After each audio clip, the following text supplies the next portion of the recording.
Ce dimanche, le judo était à nouveau un beau prétexte pour franchir la barrière entre le sport et le handicap. Ils étaient donc 40 à participer au Grand Prix du judo adapté, un chiffre record. Parmi les judokas, on comptait le champion de France, mais aussi ceux qui n'avaient que 3 mois d'expérience. Pour chacun, le judo est donc l'occasion d'appréhender l'adversaire et d'apprendre la limite entre son espace et celui de l'autre. Alors le contact pose problème dans la mesure où le contact n'est pas facile, voire pas possible, ou trop possible, je dirais.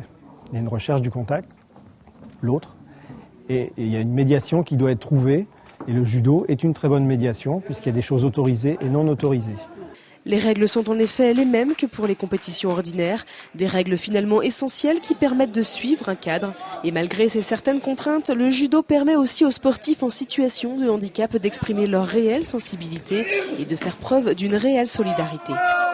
Il se concentre mieux que nous sur ce genre de sport et c'est vrai que la moindre information, il la capte tout de suite et aussitôt derrière, il la reproduit derrière. Ça, c'est phénoménal. Niveau perception, et pour eux, c'est plus fort. On l'aura compris, le judo est bien plus qu'un simple sport. Le tatami est finalement un reflet de la vie au quotidien. On laisse chaque sportif, chaque individu évoluer à son rythme. Il y a ceux qui sont là pour gagner et ceux qui apprivoisent la nouveauté. Un parcours orienté est d'ailleurs proposé aux débutants. Et après 3 mois ou des années d'expérience, le judo apporte bien plus qu'une satisfaction sportive. Franchement, ça me donne quand même cette impression de remonter une superbe pente. Ça m'a bien apporté beaucoup de choses parce que ça m'a fait évoluer par rapport à mon handicap. Et donc de montrer qu'avec un handicap, on est capable de faire du judo avec une ceinture noire. Oui. Et de montrer que même une personne avec un handicap est capable de faire du judo, c'est un rêve.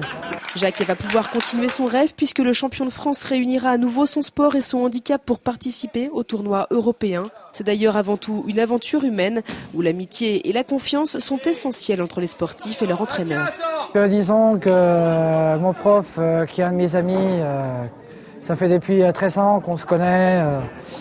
C'est une histoire d'amitié, on a des copains, des copines. Ce dimanche était donc le rendez-vous de nombreux amis, des amis avec une passion en commun, celle du judo. Un sport qui pourrait sembler très individuel, mais dans lequel finalement le combat ne se mène jamais seul.